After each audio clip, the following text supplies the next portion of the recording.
ምንጊዜም ሚዲያ የዕለቱ ጉዳይ ከመጽሐፍት ገበታ ከአድማጮች መድረክ መስታወት የቅዳሜ ወጎችና የተወልደ እንግዳ መደበኛ ዝግጅቶቻችን ናቸው። 703 475 6309 ስልካችን፣ ምንጊዜም ሚዲያ @gmail.com የኢሜል አድራሻችን ነው። ሰብስክራይብ በማድረግ ቤተሰብ ይሁኑ። ምንጊዜም ኢትዮጵያ።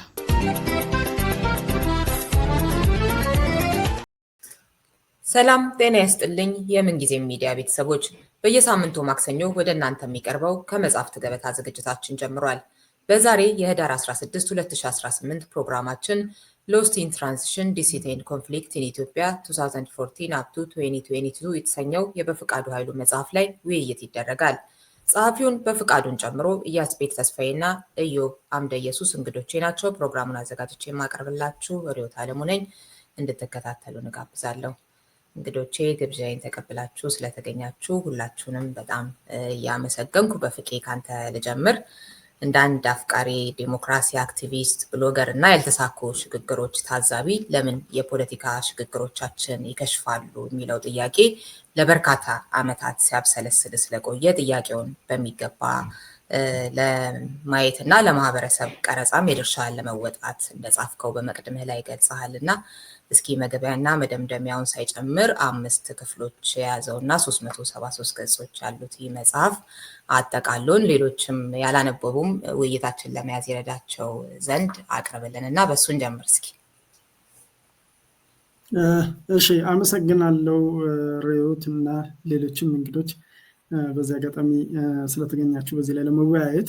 መጽሐፉ የሚያጠነጥነው በተለይ በፈረንጆቹ አቆጣጠር ከ2014 እስከ 2022 ድረስ ማለትም የኦሮሞ ተቃውሞ ከጀመረበት ጊዜ አንስቶ እስከ የትግራይ ጦርነት በፕሪቶሪያ የሰላም ስምምነት እስከተቋጨበት ያለውን ጊዜ ነው የሚዳስሰው። በተለይ የተዛቡ መረጃዎች ወይም ዲስኢንፎርሜሽን እና ተፎካካሪ ብሔርተኝነቶች እንዲሁም ደግሞ ነውጥ ምን ያህል ህዝቦች መስዋዕትነት የከፈሉለትን የለውጥ እድል እንደሰረቀና እንዳከሸፈ ዶክመንት ለማድረግ ነው የሞከርኩት። ትንሽ የተወሰነ ትንታኔም ለመስጠት ሞክሬያለሁ። ግን ይህንን ለማድረግ የመጀመሪያው ክፍል ላይ በተለይ ታሪካዊ አውዱን ነው የጠቀስኩት።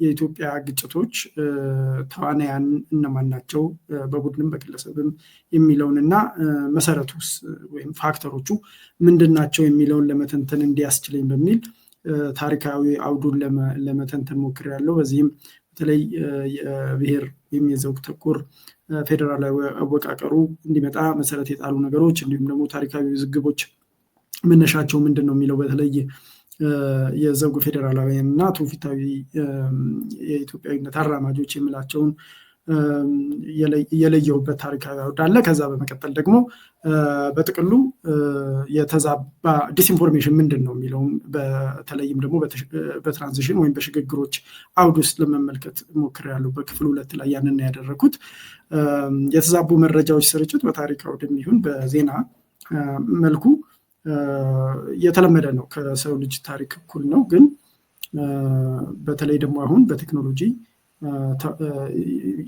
ምንድነው አስቻይነት ተባብሶ ቀጥሏል።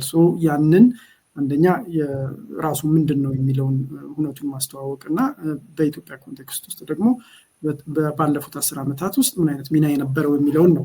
3፣ 4፣ 5 ደግሞ ያሳለፍናቸውን እነዚህን 8 ዓመታት በጥልቀትና በቅደም ተከተላቸው መደዳ የዘረዘርኩበት ወይም የተረኩበት ነው ማለት ይቻላል። አንዱ ዓላማ የነበረው በተለይ ኢትዮጵያዊ የሆነና ነገሩን ከውስጥ ሆኖ ሲከታተል የነበረ ሰው እንዴት ያየዋል እነዚህን ክስተቶች የሚለውን ነገር ማኖር ነው።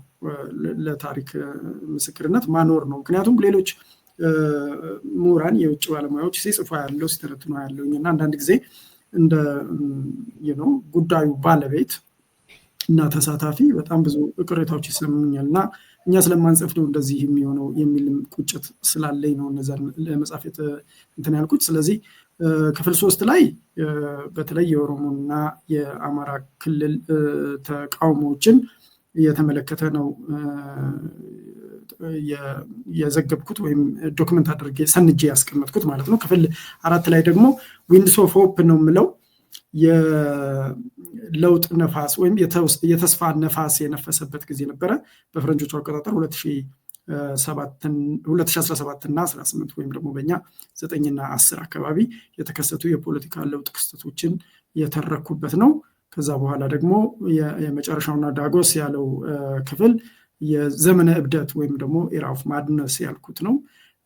ከመንጋ ፍርድ ወይም ሞብ ጀስቲስ አንስቶ የእርስ በርስ ግጭቶች እንዲሁም ደግሞ እልም ያለ ጦርነት ውስጥ የገባንበትና ሌላው ቀርቶ ዓለም አቀፍ ባለሙያዎች ሳይቀሩ በትዊተር ጦርነትና በተዛቡ መረጃዎች ማሰራጨት የተሳተፉበትና እስካሁንም ድረስ ብዙ ውዝግቦች ውስጥ ያለንባቸውን ነገሮች ለመሰነድ የሞከርኩበት ነው ማለት ነው።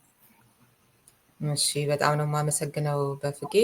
እያስ ደግሞ ወደ አንተ ልለፍና ቢትዊን ዩፎሪያ ኤንድ ሪፍሌክሽንስ ኦን በፍቃዱ ኃይሉስ ሎስት ኢን ትራንዚሽን በሚል ርዕስ ያቀረብከው ዳሰሳ ነበርና እሱንም መሰረት አድርገህ ወይንም ደግሞ ጨምረህበት ለመግቢያ የሚሆን እንዴት እንዳገኘኸው መጽሐፉን ትንሽ በለን እስኪ።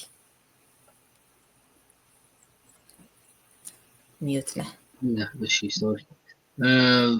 መጀመሪያ በፍቄ ወዳጅም ስለሆነ ለማመስገን ትንሽ ሩቅ እንዳላረገው እየፈራው፣ ግን በጣም የሚገርም መጽሐፍ ነው የጻፈው፣ የሚገርም ስራ የሰራው ብዬ አስባለሁ እና በጣም ማመስገን ፈልጋለሁ በግሌ። መግቢያው ላይ ፕሪፌሱ ላይ እሱም አሁን እዚህ የተወሰነ ለማንሳት ሞክሯል። ፕሪፌሱ ሳነበው ምንድነው ቅድመ መግቢያው ነው የሚባለው መቅደሙን ሳነብ በጣም ቀልቤን የሳበው የነበረው ነገር ስለ ባርባራ ዋልተር ያነሳና ብዙ ቦታ ላይ ሲቪል ዋር ሊነሳ ሲል በጣም አኩሬትሊ ፕሪዲክት ይደረጋል።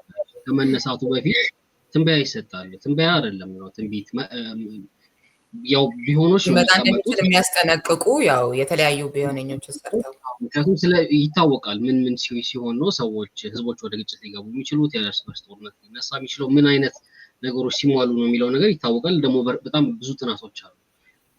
ባይ ዘ ዌይ የ1950ዎቹ 60ዎቹ 70ዎቹ ላይ እንደውም እንደ ፋሽን ተወስዶ ነበረ። ሲአይኤ ብዙ ኤክስፐርቶችን እንትን ብሎ የትኛው ሀገር ላይ አመጽ ወይ ጦርነት ወይ ምናምን ሊነሳ ይችላል የሚለው ነገር ማስጠናት ሁሉ እንደ ፋሽን የሆነበት ጊዜ ነበር። በጣም አኩሬት ፕሪዲክት ይደረጋል እና በሚያሳዝን ሁኔታ የአፍሪካ ቀንድም ላይ ኢትዮጵያም ላይ እንደዚህ አይነት ነገር ብዙ አልተሰራም ማለት በእኛው ሰዎች በኢትዮጵያኖች አልተሰራም እና ያ ነገር ፓሽን ፈጥሮብኛል ሲል በጣም እንትን ያደረኩ ነበር ማለት ቀጥሎ ያሉትን ገጾች ሁሉ እንዳነብ የገፋፋኝ መቅደሙ ላይ ያየሁት ነገር ነው። ምንድነው መጽሐፉ በአጠቃላይ ያደረገው ከኔ ንባብ እንደተረዳሁት የመጀመሪያው ስትራክቸራል የሆኑ ነገሮች ምንድናቸው የሚለውን ነገር በተወሰነ መልኩ ለመዳሰስ ሞክሯል። በተለይ ሂስቶሪካል ባክግራውንዱን በዳሰሰበት ምዕራፍ ላይ ምንድነው ኢትዮጵያ ውስጥ ያሉ ተቀናቃኝ የፖለቲካ ወይም ተገዳዳሪ የፖለቲካ ሀሳቦች፣ ቡድኖች ምናምን እነማን ናቸው፣ እንዴት ነው የሚያስቡት፣ ለምንድን ነው የተፈጠሩት የሚለውን ነገር በተወሰነ መልኩ ለመዳሰስ ሞክሯል። ኦፍ ኮርስ የጽሁፉ ዋና ይዘት ዲስኢንፎርሜሽን እና የሽግግር ሂደት ላይ ትራንዚሽን ላይ ስለሚያተኩር ከዛ በላይ ሰፊ ገጽ ሽፋን ሊሰጠው አይችልም። ግን ለእኔ በጣም በበቂ ሁኔታ ተዳሷል ብዬ አስባለሁ። ዋና ዋና የሚባሉት ነገሮች አስቀምጧቸዋል ብዬ አስባለሁ። ከዛ በኋላ ከመዋቅራዊ የሆኑትን ምክንያቶች ከዳሰሰ በኋላ ሆርኑ ወይም የአፍሪካ ቀንድ ወይም ኢትዮጵያ ፕሪዲስፖዝድ የሆነችበት ለቫዮለንስ ፕሪዲስፖዝድ የሆነችባቸው የተለያዩ ጊዜያቶች አሉ። ለውጥ የመጣባቸው የተለያዩ ጊዜያቶች አሉ። ለውጥ የከሸፈባቸው የተለያዩ ጊዜያቶች አሉ እና ያንን ፓተርን ሪኮግናይዝ እንድናደርግ በመደዳ አስቀምጦልናል። በእያንዳንዱ ለውጥ ውስጥ ምን ተፈጠረ፣ በእያንዳንዱ አመጽ ውስጥ ምን ተፈጠረ፣ ኢቭን ወደኋላ ሁሉ ሄዶ ማለት ነው። የ2018 ብቻ ሳይሆን ከዛ በፊት የተፈጠሩትን እንደዚሁ ለመዳሰስ ሞክሯል። በተለይ ደግሞ ከኦሮሞ ፕሮቴስት እና ሁመራ አካባቢ ከነበሩት አመጾች ወዲህ ያለውን ከ2013-14 ወደዚህ ያለውን ዲኬድ በደንብ አድርጎ እያንዳንዱ ሲግኒፊካንት የሚባሉትን አጋጣሚዎች በደንብ አድርጎ ዳሷቸዋል። ያ ፓተርን ሪኮግናይዝ እንድናደርግ ያስችለናል ብዬ አስባለሁ። ኦኬ እነዚህ ነገሮች ሲሆኑ ቀጥሎ ይሄ ሊፈጠር ይችላል የሚለውን እንዳንረሳና እንድናሰላስለው ወይም እንድናስበው ያደርገናል። ይሄንን በማድረጉ ተሳክቶለታል ብዬ አስባለሁ። መጀመሪያ የነበረበትን መንፈሳዊ ቅናት ነው የሚባለው ፕሪዲክት እንድናደርግ ሊመጣ የሚችለውን ነገር ስትራክቸሩንም አስረድቶናል። ከዛ ደግሞ በተለይ ባለፉት 10 ዓመታት የተፈጠሩትን ዋና ዋና ኢቨንቶች በደንብ አድርጎ ካታሎግም አናላይዝም አድርጓቸዋል። ስለዚህ ይሄ በፕሬዲክሽን የቀረበ ለእውነታ የቀረበ ፕሬዲክሽን እንዲኖረን የሚያስችለው ብዬ አስባለሁ። ይሄ በጣም ጠንካራ ጎን ብዬ ያስኩት ነው የመጽሐፉ። ሌላው እንደዚሁ ያስደነቁኝ የተወሰኑ ነገሮች አሉ። ኦፍ ኮርስ በመግቢያው ላይ ብዙ ትራንዚሽኖች ፌል እንደሚያደርጉ ወይም በአምባገነኖች እንደሚጠለፉ ይገልጻል። ቁጥሮች ያን ስለሚደግፉ ማለት ነው። ግን እኔ ልዩነት ያለ ይመስለኛል። መጽሐፉንም ሳነብ ኢቨን የሚመጡ ለውጦች ሲጠለፉ ወይም ሃይጃክ ሲደረጉ ራሱ የሃይጃክ አድራጊዎቹ ዘንድ ልዩነት አለ፣ ወይም ሃይጃክ አድራጊዎቹ የሚያመጧቸው የሚሰሯቸው ነገሮች ላይ ልዩነት አለ። አሁን ለምሳሌ የ74ቱ ለውጥ የ66ቱ ለውጥ ሲመጣ ወይም የደርግ የመጀመሪያዎቹ ዓመታት ላይ ደርግ ሊያሳካቸው የቻላቸው ሜጀር ነገሮች አሉ። ማለት ኢትዮጵያን ፈንዳሜንታሊ የቀየሩ ማለት ነው። መሬት ላራሹ ሊሆን ይችላል፣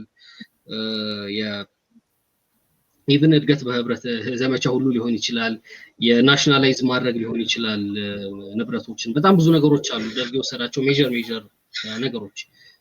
ፓወርም ኮንሶሊዴት ለማድረግ ጥቂት ዓመታት ነው የፈጀበት።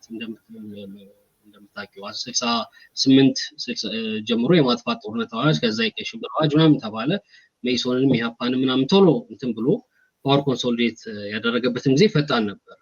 የኢህአዴግንም ስታይ ህገ መንግስቱን ጀምሮ የኤርትራን መገንጠል ጀምሮ በጣም ብዙ ሜጀር የምትያቸው ነገሮች በመጀመሪያዎቹ ዓመታት ውስጥ ሆነዋል፣ ኢትዮጵያ ፈንዳሜንታሊ የቀየሩ ማለት ነው። የዚህኛው ግን ትንሽ ለየት ይላል። ይሄ ነው የሚባል ነገር አልሆነም። አሁንም ገና ፓወር ኮንሶሊዴት ለማድረግ ሰማው ፍትጊያ ላይ ነው ያለው። አንዱ በፍቃዱ በመጽሐፉ መጨረሻ ላይ ከሚያስቀምጣቸው ቢሆኖች አንዱ ፓወር ኮንሶሊዴት ያደርጋል የሚል ነው። ከ7 ዓመት በኋላ እያወራን ያለ ነው ማለት ነው። ሊያደርግ ይችላል የሚል ምን እንዳስብ ነው ያደረገኝ። ኢቭን ሃይጃክ ተደርጎ ራሱ ለምንድን ነው የሆነ ቤኖቨለንት የሆነ ሃይጃከር ላይ ያልወደቅ ነው አሁን የሚል ሐሳብ እንዳስብ አድርጎኛል። እንግዲህ በፍቃዱ እዚህ ላይ ካሰበበት በተጨማሪ ቢለን ደስ ይለኛል። ግን ለምንድን ነው ይሄኛው ትራንዚሽን ኢቭን ቤኖቨለንት ባልሆነ መንገድ የተጠለፈው የሚለውን ነገር ላይ የተወሰነ ቢል ደስ ይለኛል በዚሁ አጋጣሚ። ሌላ በጣም እንትን ያለኝ በጣም የሳበኝ ምዕራፍ ስለ ኢራ ኦፍ ማድረስ ያወራበት ነው። ስለ ትግራይ ጦርነት በተለይ የኔ የጻፍኩት ሪቪው ላይም በጣም ቆም ብዬ እንዳሰላስል ያደረገኝ በትግራይ ጦርነት ወቅት ወይም የትግራይ ጦርነት ከመጀመሩ በፊት አሁን ስለ ትግራይ ጦርነት ሲወራ ሰሜን ዕዝ ሲጠቃ ተጀመረ፣ ወይም ደግሞ ሰሜን ዕዝ ከመጠቃቱ ራሱ ከበባ ነበረ፣ ጉሊሶ ላይ ወለጋ ላይ ወታደር ሲወጣ ነበር፣ ሲንቀሳቀስ ነበር፣ እንደዚህ ነበር ምናምን ነው ዲስከሽኑ። በፍቃዱ የሚያቀርበው የትግራይ ጦርነት የጀመረው ቴክኒካሊ 2018 ወይም ከዛ በፊት ነው።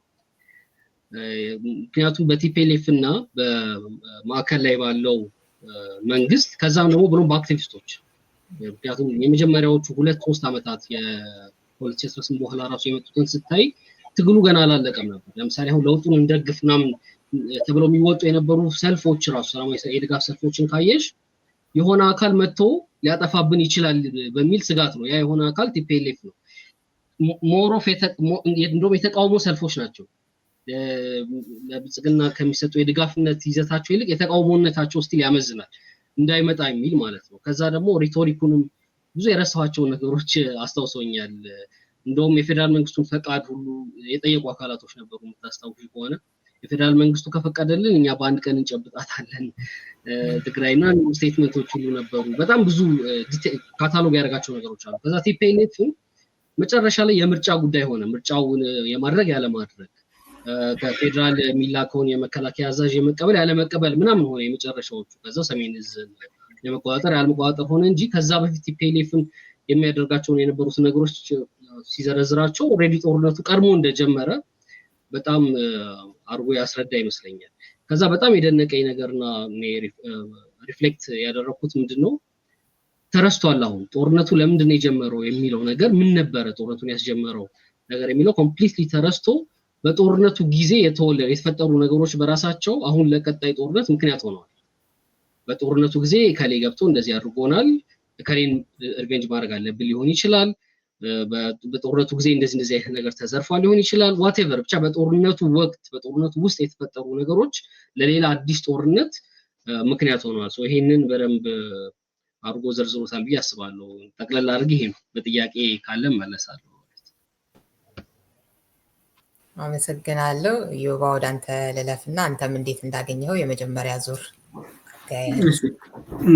አመሰግናለሁ። በመጀመሪያ ፍቃዱ እንኳን ደስ አለ ማለት ፈልጋለሁ። በጣም ጥሩ መጽሐፍ ደስ ብሎኝ ያነበብኩትኝ። መጀመሪያ ኬንድል ላይ ነው ያገኘሁትኝ እና ሌሎችም ማነባቸው መጽሐፎች ነበሩና ሳየው እንዳለው ያስፔድ መግቢያውን ሳነብ በደንብ በጣም ይሳበኝ እና ሁሉን አቁሜ አውርቻለሁ ከአንቺም ጋር እና ወዲያውኑ ነው የጀመርኩትኝ። ወዲያው ነው በቃ አላቆምኩም። ከጀመርኩ በኋላ አላቆምኩም እስከመጨረሻው ድረስ እና በጣም እንትን ያለኝ በጣም ነው። ሃርድ ኮፒውም ለምን ይቅርብኝ ብለህ ወደ ሃርድ ኮፒ አሉኝ። አሁን መጽሐፉን በሶፍት ኮፒም በምንድነው በኬንድልም አለኝ። በሃርድ ኮፒም አይ ቲንክ ሳምንት በፊት መሰለኝ ፌስቡክ ላይ አይቼ ኦልሬዲ አማዞን ላይ ወጥቷል ሃርድ ኮፒ ሲባል እንደገና እዚህ ያገኘሁትኝ እና በጣም ጥሩ መጽሐፍ ነው። ብዙ ነገሮችን ወደኋላ እንድመለስ እንዳይ ምን ነበረ አስብ የነበረው በወቅቱ ለውጥ የሚባለው ነገር ሲካሄድ የነበሩ ሂደቶች እንዴት ነበሩ፣ መጀመሩ፣ እየተጀመርን እንዴት ሄድን፣ ምን ጋር ደረስን የሚለውን እንደገና ቁጭ ብዬ እንዳስብ ያደረገኝና ብዙ ነገሮችን እንዳወጣና እንዳወርድ ያደረገኝ መጽሐፍ ነው እና ይሄ መጽሐፍ ራሱ በፈቃዱ በጽሁፉ ላይ እንዳስቀምጠው ለብዙ ሰዎች ሪኮመንድ ያደርገዋል። እኔ ለሁሉም ሪኮመንድ የሚደረግ መጽሐፍ ነው እና በተቻለ መጠን ቢያገኙት ቢያነቡትና ሰፊ ውይይት ቢደረግበት ምናልባት ወደ በኋላ ልናነሳው እንችላለን። ኢትዮጵያ እንደገና እድል ኖሯት አራተኛ ለውጥ የሚባል ነገር ቢመጣ የተሻለ ትምህርት አግኝተን ምናልባት ዛሬ ከተሳሳትነው ስህተቶች ትላንት ካበላሸናቸው ነገሮች የምንማርበትና የተሻለ መፍትሄ የምናገኝበት ነው ብዬ አምናለሁ። ይህንን በጣም በደንብ ያሳያል። ምን ነበር ስናደርግ የነበረው፣ እብደታችን ምን ይመስል ነበረ፣ አንዳንድ ቦታዎች ላይ አውቀን ይሁን ሳናቅ የምንሰራቸው የነበሩት ነገሮች ምንድን ናቸው የሚለውን ነገር ወደኋላ ተመልሰን እንድናይ የሚያደርግ ነው። እኔ በጣም የተመቸኝና መጽሐፉ በጣም ጠንካራ ጎኖች ናቸው ብዬ የማስቀምጠው አንደኛ ራሱ በፈቃዱ እንዳለው ውስጡ በነበረ ሰው መጽሐፉን እስከዛሬ እንደዚህ አይነት መጽሐፎችን የምናገኘው በአብዛኛው የውጭ ሀገር ሰዎች ናቸው የሚጽፉልን፣ የሚነግሩን የራሳቸው የሆነ ባያዝድ የሆነ ወይም ደግሞ የራሳቸው የሆነ ግብ አላቸው ያንን ነገር ሲጽፉና በራስ ሰው እዛ ውስጥ በነበረ ሰው ይሄ ከፈረሱ አፍ እንደሚባለው አይነት ነገር የሆነ ጽሁፍ በመሆኑ የተሻለ መጽሐፍ ነው ብዬ አስባለሁ። ሁኔታዎችን በአግባቡ ለመረዳትና ለማወቅ ማለት ነው እና ያ መሆኑ አንዱም ትልቁም ጠንካራ ጎኑ ነው ብዬ አምናለሁኝ። መጽሐፉ እንዳለው ምንድን ነው መነሻዎች አሉት፣ እንደ መግቢያ የሚያስቀምጣቸው ነገሮች አሉት፣ የሚሄድባቸው ሂደቶች አሉት፣ እንደን የት ጋር ደረስን ብሎ የሚያስቀምጣቸው ነገሮች አሉት እና እነዛን ነገሮች ስታይ በደንብ እንድናጠና በደንብ እንድናይ የሚያደርግ ስለሆነ እነሱም ነገሮች ጥሩዎች ናቸው። ምንድን ነው ጠንካራ ጎኑ ናቸው ብዬ እላለሁኝ። አንዱ በጣም የገረመኝ ነገር እንግዲህ በፈቃዱ በተወሰነ ደረጃ ጽሁፎቹን ከዚህ በፊት ማነብ ነበር፣ ከታተለው ነበር ፌስቡክም ላይ። አንዱ ጽሁፍን ሳነብ ለእኔ የገረመኝ ነገር ምንድን ነው በዚህ ደረጃ ገለልተኛ መሆን ይቻላል የሚለውን ነገር ለማየት ችያለሁኝ እና በጣም ያስቸግራል። እንደ ፖለቲካ ውስጥ አክቲቭ እንደሆነ ሰው፣ እዛው ኢትዮጵያ ውስጥ እንደነበረ ሰው፣ በኢትዮጵያ ውስጥ ባሉ ፖለቲካ ውስጥ ባለው ይሄ ገጭጓ ውስጥ እንዳለፈና የራሱ አዎንታዊ አሉታዊ ተጽዕኖ እንደደረሰበት ሰው በተወሰነ ደረጃ ባያዝድ ሊሆን ይችላል ብዬ የማስባቸው ነገሮች ነበሩ። ያስደሰተኝም ደግሞ መጽሐፉንም በጣም ጠንካራ ነው ብዬ እንዳስብ ያደረገኝም ከዛ በጸዳ ሁኔታ ለመጽሐፍ ያደረጋቸው ጥረቶች ናቸው። አንዱ ጥሩ ምሳሌ የምወስደው በያስፔድ ያነሳዋል አይደል፣ የትግራይ ጦርነት ላይ ማን የጀመረው የሚለውን ለመመለስ የተሄደበት ሂደት ላይ በጣም አጨቃጫቂ አወዛጋቢ የሆኑ ነገሮች አሉት። እሱ የራሱን መስመር ጠብቆ በተሻለ እንድናየው እንድንረዳ ወደኋላ ተመልሰን ጦርነቱ እንዲጀመረ ማን የጀመረው የሚለውን የራሳችንን ድምዳሜ እንድንወስድ ትቶልን ሄደ እንጂ አንድ ምዕራፍ ደምድሞ ኦኬ ይሄ ነው እንትናን የጀመረው የሚል ያስቀመጠው ነገር የለም። ያንን ስታይ የተሻለ በገለልተኝነት ለመጻፍ ያደረጋቸውን ጥረቶች የምታይበት ነው። ኢቨን በለውጡ ሂደቶቹ ስንመለከተው ለውጡ ጠፍቷል ብሎ ነው የሚያስበው፣ ወይም ደግሞ ሎስት አድርገናል ለውጡን ብሎ ነው የሚያስበው። ማን ነው ሪስፖንሲብል የሚሆነው ግን ብሎ ሲያስቀምጥ ብዙ ጊዜ እንብላለን።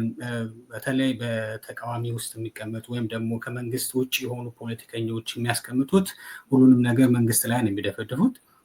እሱ ግን በተሻለ መጠን ሁላችንም የራሳችን ድርሻ እንዳለን፣ ውስጣም ውጫም ኃይሎች የራሳችን ድርሻ እንዳለን የሚያስቀምጠውና የደመደመው ያንን ስታይ መጽሐፉ የተሻለ ጥንካሬና ያለውና ቢነበብ የተሻለ ውይይት ደግሞ ቢደረግበት ብዙ ለውጦችን ሊያመጣ ብዙ ልንማርበት የምንችላቸው ነው ብዬ አምናለሁ።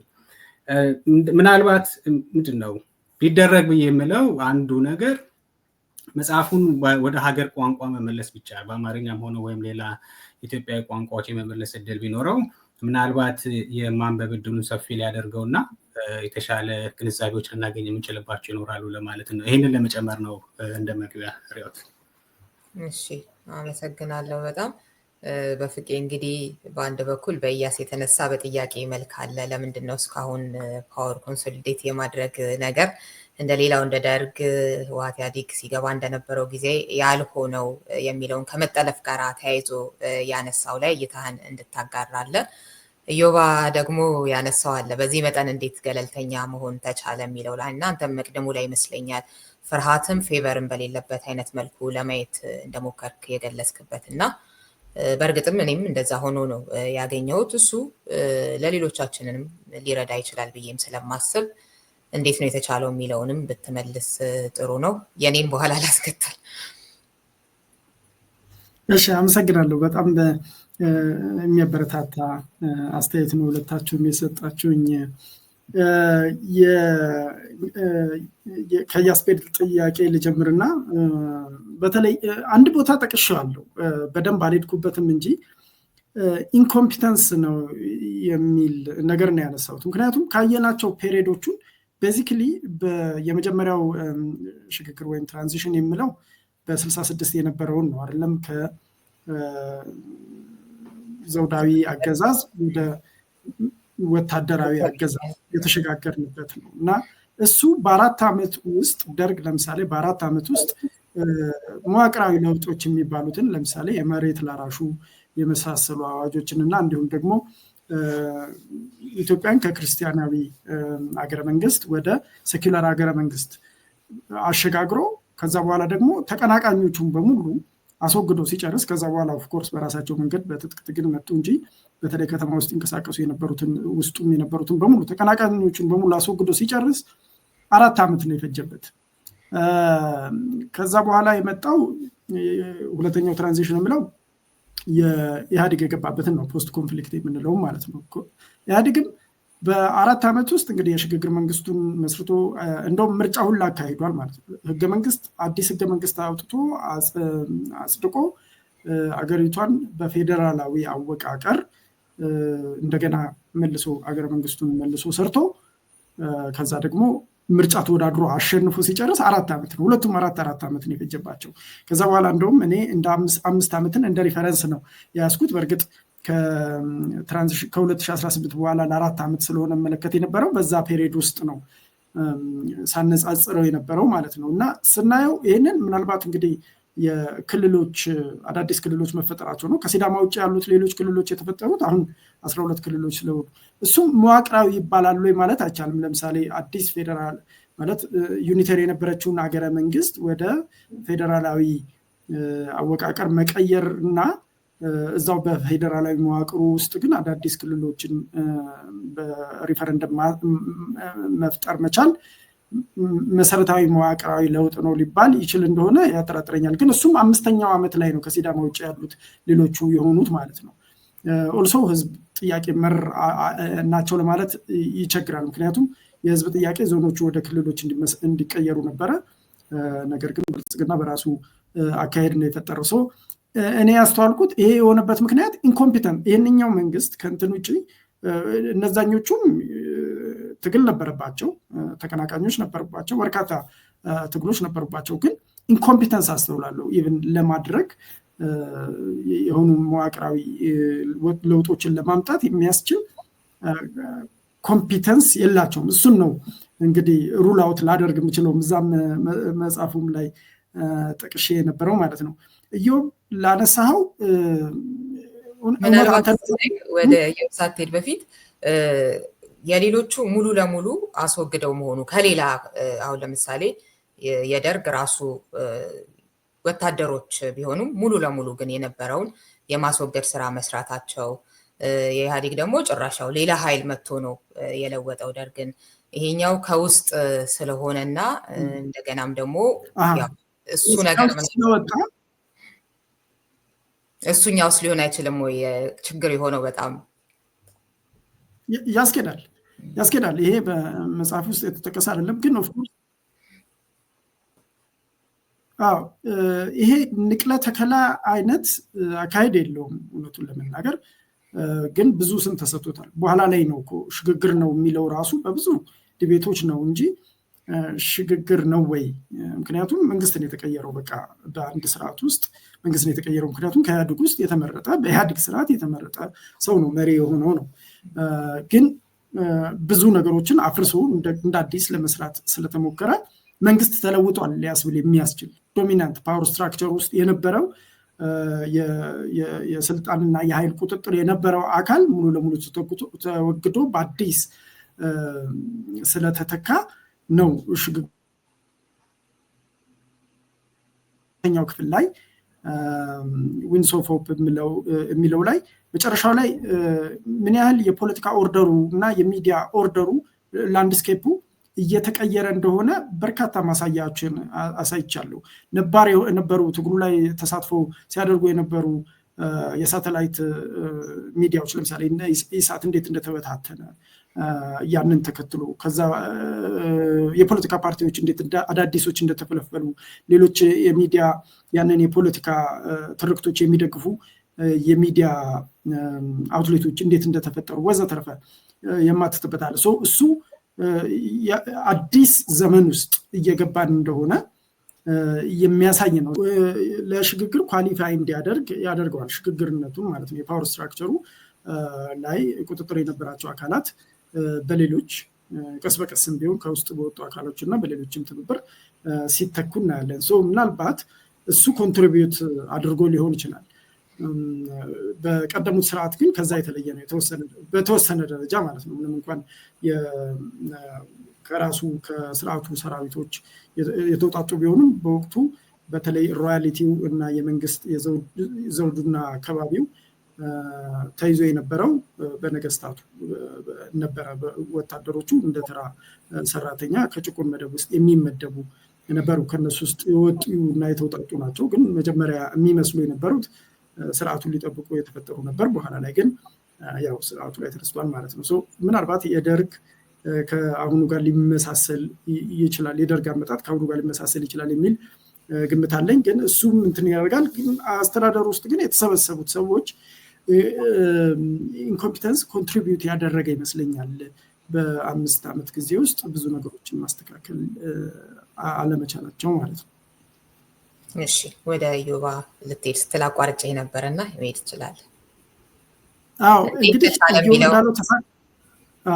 በጣም እኔ በዚህ መጽሐፍ ውስጥ ወዳጅም ጠላትም እንዲኖረኝ አልፈለኩም እና ኦፍኮርስ እንደ ተዋናይ ማለት ነው ራሴ በዚህ በፖለቲካል ኢንጌጅመንቶች ውስጥ ረዥም ጊዜ ስላሳለፍኩና ስጽፍ ስተች ስለኖርኩኝ እጎተታለሁ። ግን በተቻለ መጠን ራሴን ለመቆጣጠርና ከመግቢያ በስተቀር እኔ የሚል ቃል እንደውም አልተጠቀምኩም የትኛውም ቦታ ላይ ማለት ነው።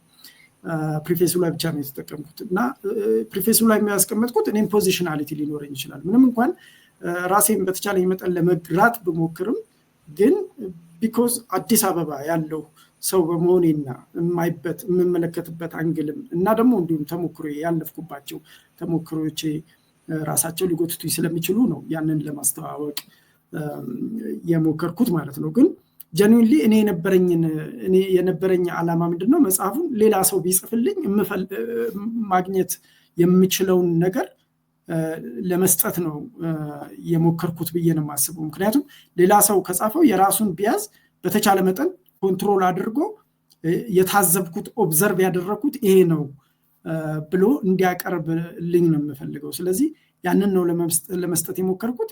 ኦፍኮርስ በግል አንድ ሁለት ሰዎች እንደዚህ አይነት ቢያዝ አስተውዬብሃለሁ እንደዚህ አይነት ቢያዝ አስተውዬብሃለሁ ብለውኛል።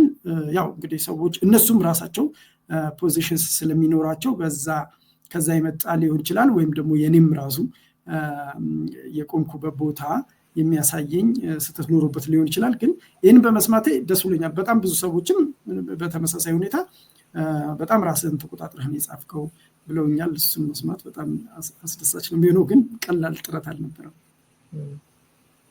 እሺ እንግዲህ መጽሐፉ በርካታ ጉዳዮችን የያዘ ስለሆነ ሁሉንም እንኳን መዳሰስ ባንችል አንዳንድ ነገሮችን እንነካካለን በዚህ በክፍል 1። ክፍል 2 ላይ ደግሞ ተመልሰን የምንባባለው ይኖራል። እያስ ወደ አንተ ልሂድና እንግዲህ ከመጽሐፉ አንዱ ጉዳይ የቢሆነኞቹ ነው። የአራቱ ቢሆነኞች ምን ሊሆን ይችላል በሚል ያስቀመጠውና እነሱን እንዴት አያቸው? መጨመር ነበረበት የምትለው ወይም ይሄኛው ደግሞ አይሆንም የምትለው በተለይ ካለ እነሱን ደግሞ እናውራ፣ ምንነታቸውንም ጠቅሰህ ላላነበቡ ሰዎች። ከዛ በፊት አንድ ነገር ልበል። መጽሐፉን ሳነብ ከዚህ መጽሐፉ ላይም ሪቪው ከጽፍና አንድ እንደዚሁ አጭር ቪዲዮም ሰርቼ ነበር መጽሐፉ ላይና የሰዎችን አስተያየት እያየው ነበር። ከቅርብ ጊዜ ወዲህ ፖለቲካችን ምንድነው ይሆን የመጣው? የተበላሹ ሰዓቶች ተሰብስበው ነግሬህ ነበር ብዬ ነበር ሲባባሉ አይነት ነው። ሁሉም የተበላሹ ሰዓቶች ከሆነ 4 ሰዓት ላይ የሚቆመው የሆነ ጊዜ ላይ ልክ ይሆናል። 4 ሰዓት ሰዓት በነበረበት ጊዜ ልክ ነውና ተሰብስበው ብዬ ነበር እኮ 5 ነው ብዬ ነበር 6 ነው ብዬ ነበር አይነት ሆኗል። አሁን በፍቃዱ መጽሐፍ ሳነብ የሰጠኝ ነገር ምንድነው? ለምሳሌ 2018 ላይ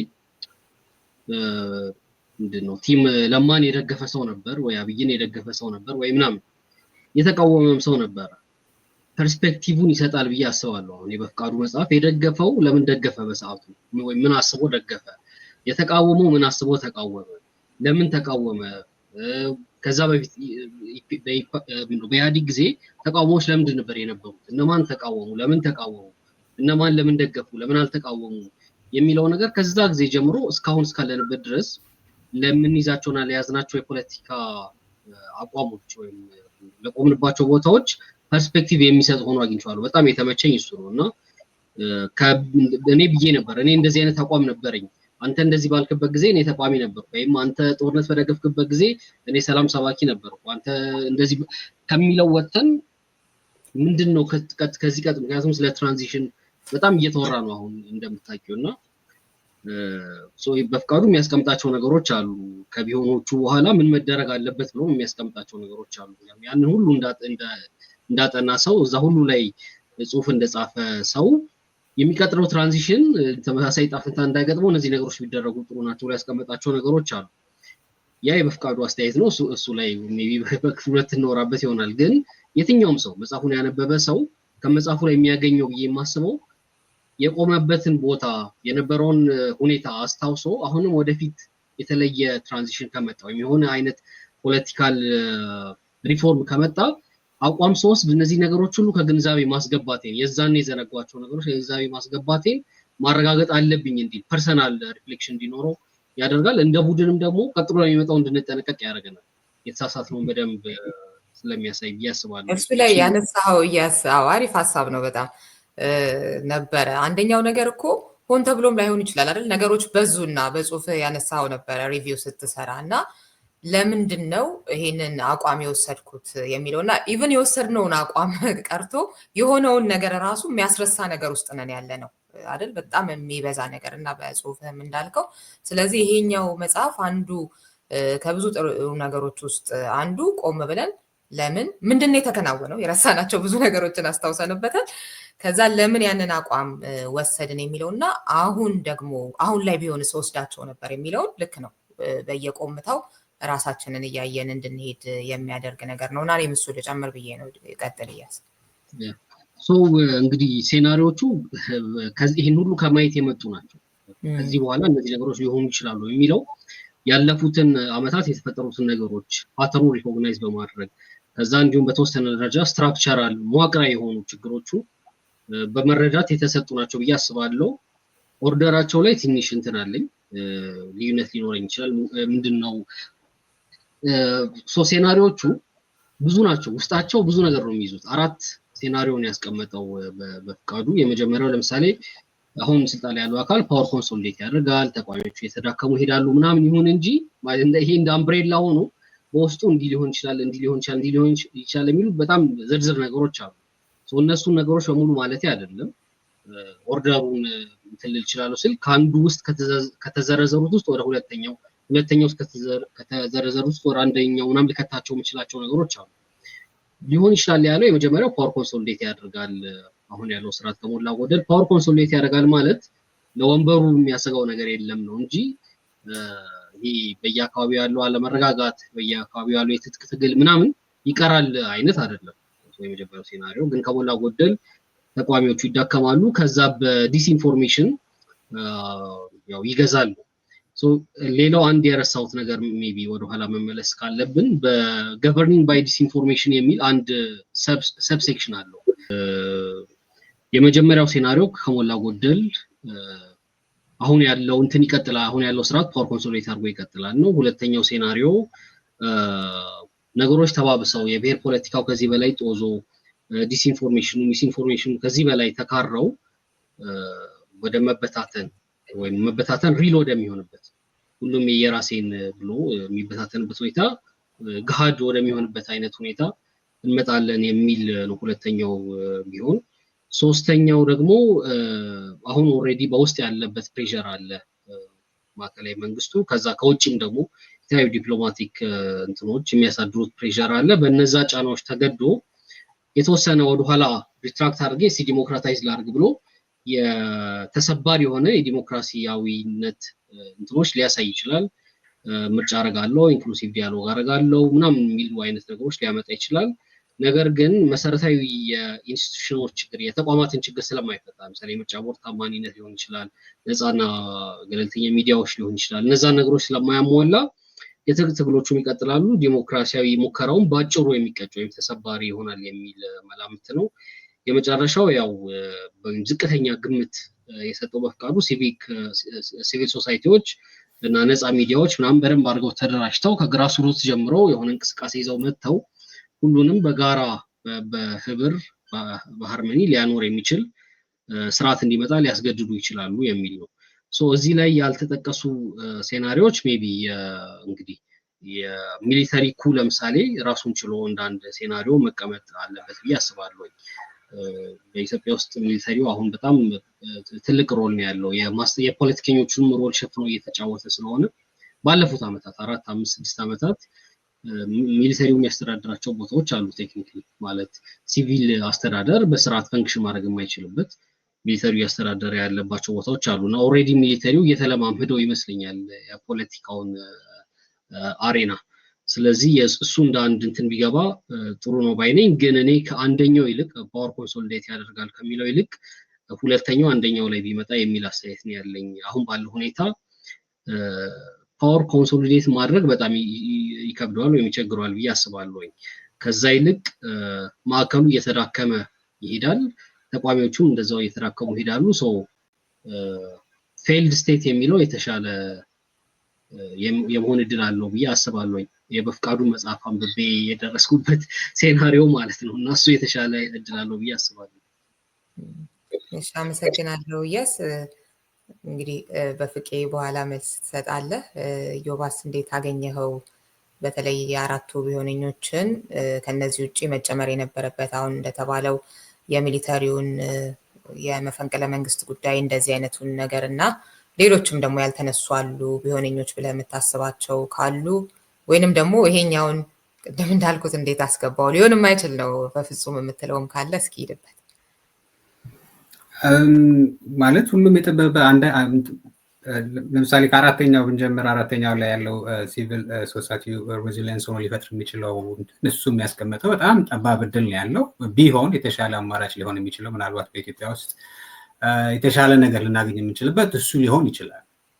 ነገር ግን አሁን ባለው ሁኔታ በኢትዮጵያ ውስጥ ያንን የማድረግ እድሎች አሉ ወይም ደግሞ ለዛ ዝግጁ ነን ወይ ብለን ስናይ አይመስለኝም። እያደረግን ያለ ነው ኢቭን በቅርቡ አሁን የምናያቸው የፖለቲካ ስብስቦች ወይም ጥያቄዎች ህብረቶችን ስንመለከታቸው ወዴት ነው የሚሄዱት ብለን ስናይ ሪሊ ወደታች ወርደው እውነተኛ የሆነ ምንድን ነው ይሄ ስር ነቀል የሆነ ለውጦችን ሊያመጡ የሚችሉ ሂደቶች አይመስሉም ያሉት። እንደውም በተሻለ የሚመስለው አሁን እያስፔር የጨመረው ምናልባት ወታደራዊ የሆነው ነገር ሊያዘነብል የሚችልባቸው እድሎች አሉ። አንደኛው ኦልሬዲ ስለተጀመረ በተለያዩ አካባቢዎች ወታደሩ የራሱ የሆኑ እንቅስቃሴዎች ስላሉት አንዳንድ ፖለቲከኞችም ያንን የመሰለ ጥሪዎች ሲያደርጉ በተደጋጋሚ ለመታዘብ ቻልኩ ይመስለኛል። እና አስበውት ይሁን ሳስቡት ይሁን እንደ ጀስት ሴናሪዮን ለማስቀመጥ ያህል የሚሄዱባቸው ይሁን ባላቅም ግን ያንን ነው የሚመስለው። እና ከነዚህ ከአራቱ ውጭ አንዱ ሊታይ የሚችለው አሁን የተጨመረው ነው። ግን በኢትዮጵያ ውስጥ አራተኛው ይሆናል ወይ? በእርግጠኝነት መናገር የምችለው በእኛ ዘመን ይሆናል ብዬ አላስብም። ምናልባት ኔክስት ጄኔሬሽን ይህንን ነገር ሊሰራው ይችላል። እኛ ምናልባት የሆኑ መደላደሎችን ፈጥረን መሄድ የምንችልባቸው እድሎች ሊኖሩ ይችላሉ ወይ? እሱ መነጋገር፣ መስራት፣ ማድረግ ያለብን ይመስለኛል። ዝም ብለሽ መጽሐፉን ሙሉ ለሙሉ ከመጀመሪያው እስከ መጨረሻው ስናየውም ምንድነው ለለውጦቹ መነሳት ወደ በኋላ ደግሞ በለውጡ ሂደት ውስጥ የተከሰቱ ነገሮች እንዲሁም ለለውጡ ውድቀት ወይም ክሽፈት የሚባለውን ነገር ስትመለከች የምታገኛቸው ነገሮች ለእንደዚህ አይነት ፖለቲካ አካሄድ ዝግጆች የሆንን አይመስለኝም። አስቸጋሪ ነው የሚሆነው። ለእኔ ምናልባት እንደ ኦርደር የተቀመጠ አልመሰለኝም ነበር። ግን ከሆነም እንደ ኦርደር ከሆነ ምናልባት አሁን በኢትዮጵያ ውስጥ ባለው ሁኔታ ይሆናል። አሁንም እርግጠኛ ባልሆንም የተሻለው አማራጭ የሚመስለኝ ማለት ጥሩ ነው ይሁን ይቀጥል ደግፈዋለሁ የሚል ሳይሆን ኢትዮጵያን በአትሊስት በተወሰነ ደረጃ ያስቀጥላታል ብዬ የማምነው መጀመሪያ ላይ የተቀመጠው ፓወር ኮንሶሊዴት በማድረግ መንግስት የራሱን የሆነ ምናልባት ፕሬዚዳንሻላዊ የሆነ መንግስት ፈጥሮ አምባገነናዊ ሆኖ መቀጠል ይችላል የሚባለው ነገር ሊሆን ይችላል እና አትሊስት በተወሰነ ደረጃ እንትን ይሰጠናል ብዬ አስባለሁ። ምንድን ነው ጊዜ ይሰጠናል ብዬ አስባለሁኝ እንደ ሀገር ቁጭ ለማለት እንደ ሀገር ነገ ከነገ ወዲያ ለመስራት ለማድረግ የሚባሉትን ነገሮች ማለት ነው። ያ ካልሆነ ምናልባት የተፈራው ነገር ወይም ደግሞ የሄድንበት ያለው አካሄድ ይሄ ፍራጃይል የሆነ ወይም ደግሞ ተሰባሪ እንደተባሉ የሚሆንባቸው እድሎች ሊኖሩ ይችላሉ እና አገር የማጣት እድሎችንም ሰፊ ሊሆን ይችላል። ያ እንዳይሆን ሞር ትኩረት ሊኖረው የሚችለው የመጀመሪያው ይመስለኛል። ከዚህ የተለየ ሴናሪዮ ማቅረብ የምችል አይመስለኝም። እነዚህ ሴናሪዎች ናቸው የሚኖሩት ባይነኝ እኔ። ምናልባት እነዚህን ተካተው አንድ ጥያቄ መጠየቅ ብችል መጽሐፉን በተመለከተ ነው። ካልሆነ ደግሞ የሚቀጥለው የሚቻል ከሆነ አንድ ወደ መግቢያው ላይ ነው የምመልሰው። ማለት መጽሐፉን ቀደም ለማሳጠቅ ችግር የለም። ይሄ ወደኋላ ወደፊት እያልን እንሄዳለን። እንደ መግቢያም ወይም ደግሞ በኋላም ላይ መጽሐፉን መደምደሚያሙ ላይ ሲያስቀምጥ ስለ ለውጡ ብሎ ሲያስቀምጥ አንዱ በፈቃዱ ካስቀመጣቸው ነገር ለውጡ ይሄ ወይም ደግሞ ትራንዚሽን ብሎ ካስቀመጠው ነገር ከየት ወዴት የሚለው ነገር ውስጥ የለበትም ነው። እንደውም የሚያስቀምጠው ፍሮም ሰምዌር ቱ ኖዌር ብሎ ነው የሚያስቀምጠው እና ከሆነ ቦታ በቃ ወደማይታወቅ ቦታ ብሎ ነው የሚያስቀምጠው። ሶስቱን ዘመኖች ነው የሚያስቀምጠው 1974 91 አሁን ይሄ 2018 የሚለውን ነው እና ዓመተ ምህረት ወደ አማርኛ ስተረጉም እንትን ያዛብረው ስለሆነ ይቅርታ። መጽሐፍ 83 እና ስንት ነው ማለት ነው? የኛው ያውን ይጠፋኛል ብዙ ጊዜ 2010 እነዚህ ሶስቱን ለውጦች ነው የሚያስቀምጠው እና አትሊስት የመጀመሪያውን ለውጥ ቤዚክሊ ያመጣው ስትራክቸራዊ የሆነ ለውጦች አሉ ብሎ ያስቀምጣል። አንደኛው ከንጉሳዊ ስርዓት ወይም ደግሞ ሃይማኖታዊ ምናምን ከነበረው ነገር ወታደራዊ ስርዓት እና ሌሎች የሄደባቸው ሂደቶች አሉ። በኢህአዴግም የመጣው የ83ቱ ለውጥ እሱኛውንም ደግሞ ስንመለከተው ያመጣቸው የራሱ የሆኑ ለውጦች አሉ። በተለይ እሱ ኮምፔር የሚያደርገው ሎው ክላስ ሌቭል ያሉት ላይ የፈጠራቸው ነገሮች አሉ ብሎ የሚያስቀምጣቸው ነገሮች አሉ። ለምሳሌ ኢትኒክ ፌዴራሊዝምን ሊሆን ይችላል። በዛ ያስቀመጣቸው ነገሮች አሉ እና ይሄኛው ደግሞ ለውጥ የሚባለው ነገር ምንድን ያመጣ የሚባለው ነገር እስካሁን ጥያቄ ነው ብሎ ነው የሚዘመድመው። ምንም የሚታይ ነገር ብዙ የለውም። እንደው ምናልባት ቅድም ሲያስቀምጥ ያለው 5ኛ ዓመት ላይ የተነሱት የተወሰኑ ለውጦችና የኢኮኖሚው ይሄ የዶላርን በተመለከተ ያስቀመጣቸው ነገሮች አሉ። እነሱ ከሆኑ ለውጦች ተብሎ የሚታሰብ እንጂ የሆነ ስትራክቸራል የሆነ ነገር ለውጥ የለም ብሎ ነው የሚያስቀምጠው። እና እኔ ጥያቄ የሆነብኝ ነገር ምንም ነገር ከሌለ ስለምንኛው ለውጥ ነው የምናወራው? ትራንዚሽን ብለን ስንነጋገር ኦልሬዲ የለም ምንም የተለወጠ ወደ ምንም የተሻገርናቸው ነገሮች ከሌሉ ለምን ለውጥ ብሎ ማስቀመጥ አስፈለገ? እንደውም ለውጥ የለም በሚባለው መቀጠል አይቻልም ወይ? ዝም ብዬ ሳስብ ትላንት ወዲያ ቁጭ ብዬ ለውጥ ሳይሆን እንደውም እንትን አይደለም ይሄ አንዳንዴ ገበያ ላይ ምርት በሆነ መንገድ ስም ሲወጣለት ወይም ጥሩ ያልሆነ ነገር ሲሆን ብራንድ ይቀየራል፣ ስሟ ትቀየርና ራሱ ምርት ራሱ ነገር በሌላ ስም ይመጣልና የሆነው እሱ አይደለም ወይ? እሱ ከሆነ ዋይ ለምትደም ለውጥ ብለን መናገሩ ለምን አስፈለገ የሚል አንዱ እንትኔ ነውና እሱን እንዴት ነው ያየኸው የሚለውን ነገር ማንሳት ብንችል ደስ ይለኛል። ሁለተኛው ነገር አይ ቲንክ መጽሐፉ ላይ በሃርድ ኮፒው ላይ አይ ቲንክ ገጽ 92 88 ላይ እና 92 ላይ ይመስለኛል ካልተሳሳትኩኝና ያስቀመጥካቸው 2 ቃላቶች አሉ። አንደኛው ነገር ኢትኖ ፌዴራሊዝም የሚልና ትራዲሽናል ኢትዮጵያኒስት የሚል አመለካከት ያስቀመጥና ሁለቱንም ስታስቀምጥ አንደኛው ላይ ያያስከው ትራዲሽናል ኢትዮጵያ ከሚባለው ከለማና ማነው አይ ቲንክ ገዱ ይመስለኛል ከሁለቱ ጋር በማያያዝ የሁለቱ ጥምረት አድርገ ነው ያስቀመጥከው። የትራዲሽናል ኢትዮጵያ እና የኢትኖ ፌዴራሊዝም ጥምረት አድርገን ያስቀመጥከው። ሁለተኛውም ላይ ተመሳሳይ የሆነ አገላለጽ ነው ያለውና እንዴት ነው የሚታየው? እኔ የአማራ ለምሳሌ ገዱን ስመለከተ የአማራ ብሔር ያደረገ ነው የማስበው እና ምንድነው የአማራ ብሔረተኝነት ወይም ደግሞ እና ትራዲሽናል ኢትዮጵያ የምትለው ልዩነት አላቸው ወይ? አንደኛው። ሁለተኛው ነገር ደግሞ ሆል አማራ በሚባለው የሚቀመጠው እና ትራዲሽናል ኢትዮጵያ በሚባለው የሚቀመጠው አንድነትና ልዩነታቸው ምንድነው የሚል ነው። ምናልባት ከመጽሐፉ ውጭ ሊሆን ይችላል። እንደዛ ከሆነ በሌላ ምዕራፍ መነጋገር እንችላለን እና ሳነብ ጥያቄ ስለፈጠረብኝ እስቲ የሱን ሐሳብ ሰማ በሚል ነው። አመሰግናለሁ። ምኑ ነው ለውጥ የሚያሰኘው የሚለው ማለት ከባድ ጥያቄ ነው። አክቹዋሊ እኔ ራሱ በጣም ብዙ ከራሴ ጋር የተወያየውበት ነው። መዋቅራዊ ለውጥ ከሌለ ለውጥ መባል አለበት ወይስ ምናምን ይሄ ምንድነው አሮጌ ወይን በአዲስ አቆማዳ እንደሚሉት አይነት ነገር ነው የሚመስለው። ግን ለውጥ ጥሩነትን ወይም መጥፎነትን ወይም አውትካሙ አይደለም ለውጥን ለውጥ የሚያሰኘው በፖለቲካ ዲስከሽን ውስጥ ማለት ነው። የፓወር ስትራክቸሩ ውስጥ ያለው የቁጥጥር መንገዱና የሚቆጣጠሩት አካሎች ሲኒየር ኤሊትስ ነው የሚሏቸው እነሱ በአዳዲስ ሲኒየር ኤሊትስ ተተክተዋል ወይም ደግሞ አዳዲስ አካላት ናቸው የስልጣኑን የተቆጣጠሩት ማለት ነው። ሌጋሲ የሚለው ላይ እኔ ኢንፍላማቶሪ የሆኑ ነገሮችንም እንትን ማለት ብዙም አልፈለኩም። ግን እንደ ቡድን የመጡትን ሰዎች ስታያቸው ኦፍኮርስ ለውጦች አሁን ፓወርን የሚቆጣጠሩትን ከራሴ ራሱ መጽሐፍ ወጣ ብዬ አሁን በቅርቡ ሌላ አንድ መጽሐፍ እያነበብኩ ነበረ። አንድ ዶክተር ወንደሰን የሚባል እስር ቤት ያለ ሰው አለ። እሱ የጻፉ መጽሐፍ አለ እና እሱ ላይ ሳነብ ካቢኔዎቹን ይዘረዝራቸዋል፣ ብሔራቸውን፣ ሃይማኖታቸውን እና ወዘተርፈ። እዛ መጽሐፉ ላይም ትንሽ ጠቃቅሼዋለሁ። ሌጋሲ ኦፍ ትራንዚሽን የሚለውም አዲስ ኃይል ፓወር ተቆጣጥሯል። እሱ ምናልባት ለውጥ መኖሩን ያሳየናል። ግን በተመሳሳይ መንገድ ነው እየገዙ ያሉት የሚለው ነው ለውጥ አላመጡም የሚለውን መከራከሪያ ወደፊት የሚያመጣው የሚመስለኝ ማለት ነው። ጃዋርም በኦሮምኛ ዘለግ ያለ ጽሁፍ ጽፎ ነበር። እሱንም እዛ ውስጥ ጠቅሼዋለሁ እና ቀጣዩ ምዕራፍ የሚል ጽሁፍ ነው የጻፈው። ስለዚህ የኦሮሞን ስትራግል ነው እሱ ሲጽፍ የነበረው። አሁን ኦሮሞ ስልጣን ላይ ወጥቷል ይላል።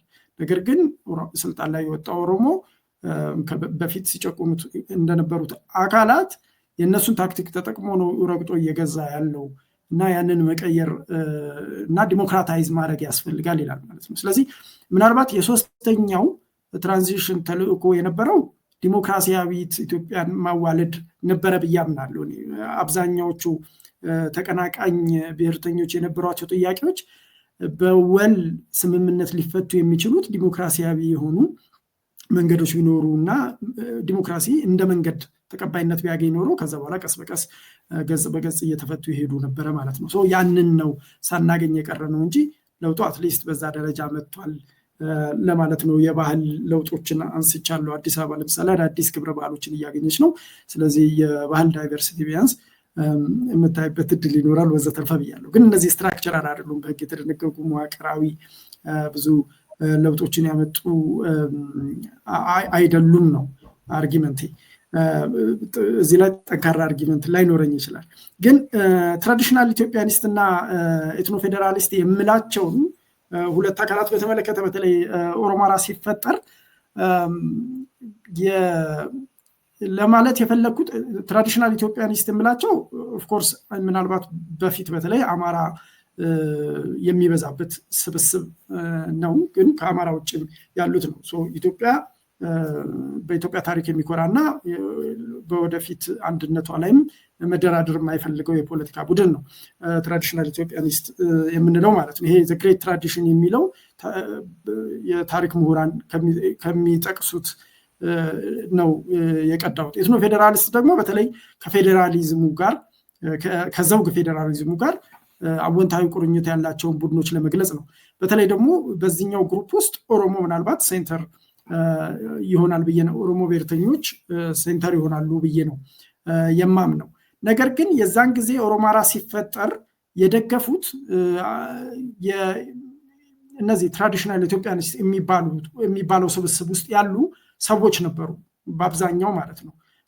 ግን በተመሳሳይ የኦሮሞ ናሽናሊስቶች ምንም እንኳን ለምሳሌ በዘውግ ፌዴራሊዝሙ ላይ የማይደራደሩ ቢሆኑም በፖለቲካ አቋማቸው መጀመሪያ ላይ ቲም ለማንም ኦሮማራ የሚባለውንም ደግፈው ነበረ። ትራዲሽናል ኢትዮጵያኒስቶቹ ግን የነሱ ትርክት ነው አዶፕት የተደረገው። ለማ መጥቶ ኢትዮጵያዊነት ሱስ ነው ሲል ወይም ደግሞ አብይ አህመድ ሲሾሙ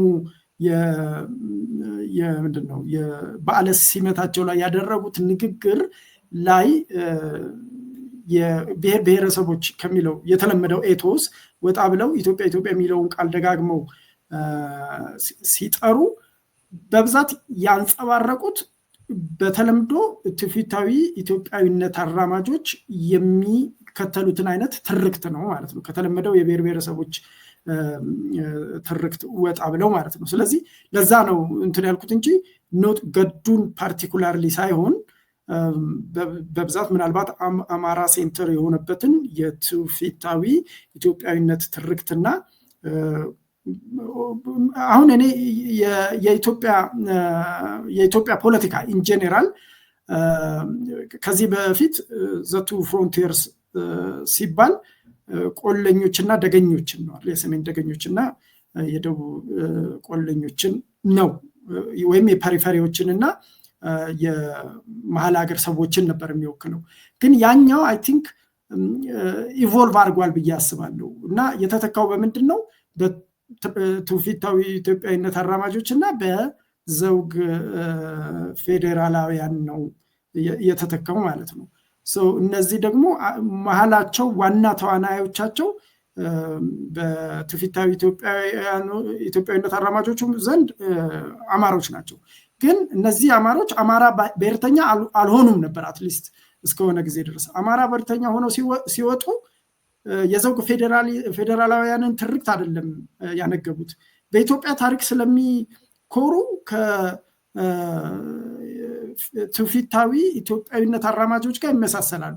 ነገር ግን አስፓይሬሽናቸው ከነዛኞቹ የተለየም ነገር አለው።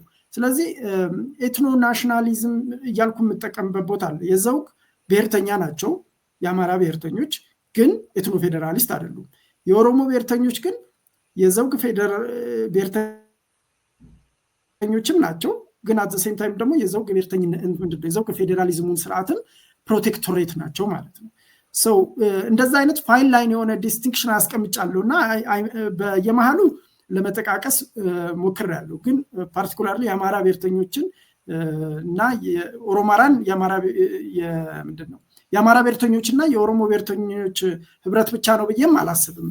ፎርዘት ማተር ምንም እንኳን ስሙ እንደዛ ቢሆንም ማለት ነው የኦህዴድና የብአዴን ጥምረት ላይ ተመስርቶ የተስፋፋ ቢሆንም ቅሉ ማለት ነው። አይ ሆፕ ራሴን በደንብ ለማብራራት ሞክሬያለሁ። እንግዲህ አሁን አይቀርም ይሄኛው አሁን የተናገርከው ራሱ ያጫራቸው በርካታ ጥያቄዎች እኔ ጋር አሉ። እንዲሁም ትውፊታዊ ኢትዮጵያዊነት ብሔርተኞች አራማጆች ብለን የምጠቅሳቸውም ደግሞ እንደዛ መጠቀስ አለባቸው የሚለውም ክፍል 2 ላይ እንመለስበታለን። ለዛሬው በጣም አመሰግናለሁኝ። አድማጭ ተመልካቾቻችን ሎስት ኢን ትራንዚሽን የተሰኘው የበፍቃዱ ኃይሉ መጽሐፍ ላይ ያደረግነው የክፍል 1 ቆይታ ይህንን ይመስል ነበር። ክፍል 2ቱን ደግሞ ሳምንት ይዘንላችሁ እንመለሳለን። ጥያቄዎች፣ አስተያየቶች ካሏችሁ በ703 475 6309 ወይንም ደግሞ በምንጊዜ ሚዲያ @gmail.com ብትጽፉልን የምናስተናግድና ሳምንት የምንወያይባቸው ይሆናል። አብራችሁን ስለነበራችሁ ስለተከታተላችሁ እናመሰግናለን። ሰላም ሁኑ። ምንጊዜም ሚዲያ የዕለቱ ጉዳይ ከመጽሐፍት ገበታ ከአድማጮች መድረክ መስታወት የቅዳሜ ወጎችና የተወልደ እንግዳ መደበኛ ዝግጅቶቻችን ናቸው። 703 475 6309 ስልካችን፣ ምንጊዜም ሚዲያ @gmail.com የኢሜል አድራሻችን ነው።